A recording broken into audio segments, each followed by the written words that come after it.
Hello coders, আমরা তো অনেক দিন ধরেই স্প্রিংয়ের সব রকম কনফিগারেশন শিখছি। আমরা তারপর ডেটাবেজের পার্টটুকু দেখলাম যে একটা সিঙ্গল কমান্ড লাইন অ্যাপ্লিকেশনে আপনারা কীভাবে ডেটাবেজের সাথে কানেক্ট করতে পারেন এবং ডেটাবেজের সাথে বেশ কিছু কমিউনিকেশনের ডিটেলস দেখলাম।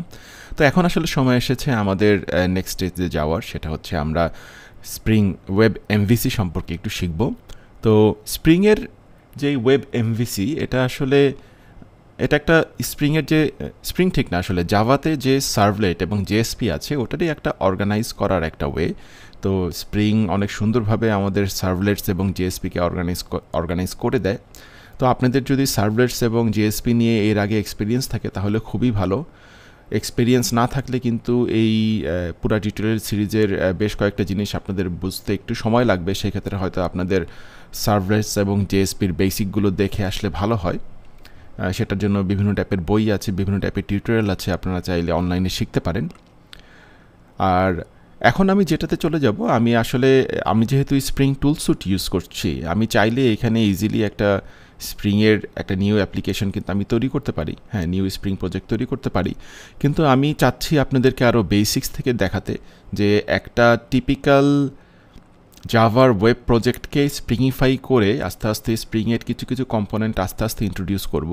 তাহলে আপনারা বুঝতে পারবেন স্প্রিংয়ের যে মডিউলার বিহেভিয়ার এবং যখন যা লাগছে তখন সেই বিহেভিয়ারকে নিয়ে আসা, এই পুরো আইডিয়াটা এবং ডিটেইলে আমি আপনাদের সাথে শেয়ার করতে চাই। তো শুরু করার জন্য আমরা যেটা করতে পারি, একটা সিম্পল ওয়েব প্রজেক্ট তৈরি করতে পারি।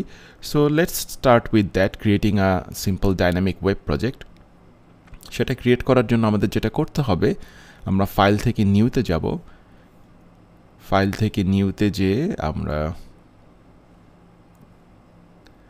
এখানে ওয়েবটা নেই, আমরা এখানে আদারে চলে যাই। আদারে যেয়ে আমরা দেখব এখানে যে ওয়েব আছে। হ্যাঁ, ওয়েবের ভেতরে ডাইনামিক ওয়েব প্রজেক্ট। আমরা ডাইনামিক ওয়েব প্রজেক্টটা করব, যেটা সাধারণত আপনার এক্লিপসের যে কোনো আপনার এন্টারপ্রাইজ এডিশন বলেন বা এক্লিপসের যে জাভা এডিশন আছে সেখানে আপনি পাবেন। সেখানে গেলে আমরা প্রজেক্টের একটা নাম দিই, টিউটোরিয়াল। তো আমাদের এটা 48, ডিফল্ট লোকেশন যা আসছে থাকুক।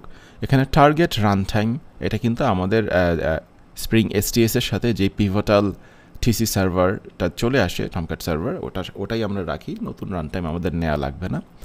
এখানে একটা জিনিস important, dynamic web module version. আমরা এটাকে এই মুহূর্তে আমাদের 2.5টা রাখি। 2.5টা রাখার কিছু রিজন আছে। তার মধ্যে একটা রিজন হলো এটার ওয়াইডার কম্প্যাটেবিলিটি আছে।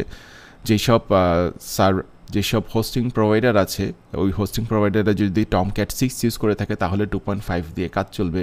তাছাড়াও আমরা web.xml ফাইলটা চাই আমাদের প্রজেক্টের কনফিগারেশনের মধ্যে, কারণ web.xml এর আপনারা প্রচুর প্রজেক্ট পাবেন আউট দেয়ার যেগুলোতে web.xml ইউজ করা হচ্ছে। নতুন কিছু ওয়ে আছে অ্যানোটেশনের থ্রুতে এবং আদার কনফিগারেশনের থ্রুতে যেখানে web.xml-কে বাদ দিয়ে কনফিগারেশন করা যায়, কিন্তু আমরা একটু ক্লাসিক কনফিগারেশন চাচ্ছি। ওটা থাকলে আমাদের জন্য সুবিধা হবে, শেখার সুবিধা হবে। আচ্ছা, এটা আমরা এখন কাস্টম করব না, থাকুক। That's it. আমরা যদি নেক্সটে দেই, নেক্সটে দিলে এটাও নেক্সটে চলে যাই। আচ্ছা, কনটেক্সট রুটটা আমরা এখানে স্প্রিং রাখতে পারি। কনটেক্সট রুটটা হচ্ছে যেই জিনিসটা, সেটা হলো আমাদের প্রজেক্টটা যখন রান করবে তখন সে লাইক লোকাল হোস্টে যদি রান করে, তারপর একটা কনটেক্সট থাকবে, সেটা হলো লোকাল হোস্ট /স্প্রিং থাকবে, সেখান থেকে আমাদের প্রজেক্টটা রান করবে। এবং এটা এনেবলড রাখেন generate web XML deployment descriptor, এটা আমাদের টিক মার্ক করা আছে, দ্যাটস গুড। আমরা যদি এখন ফিনিশ দেই তাহলে জাভা পার্সপেক্টিভ ওপেন করতে চাচ্ছে। আমি এখন জাভা করব না,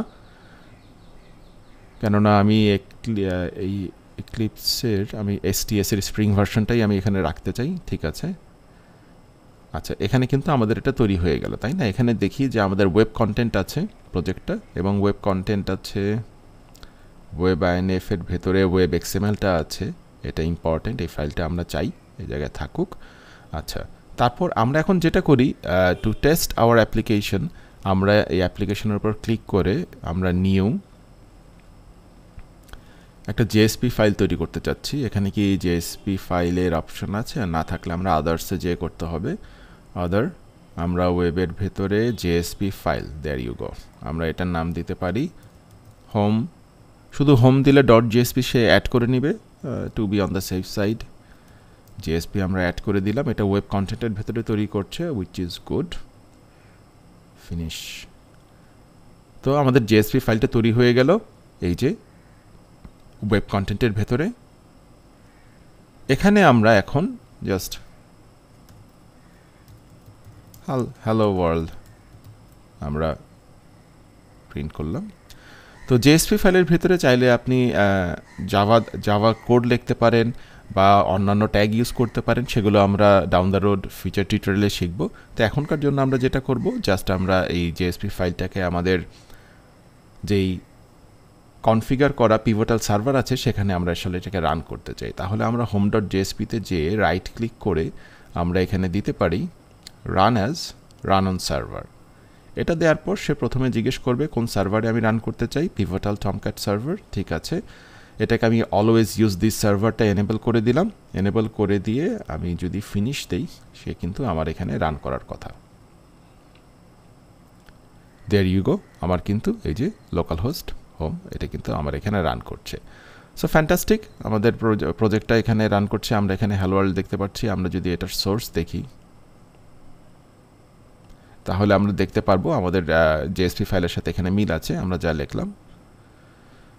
So that's it I wanted to share. Until next time, happy living on codes.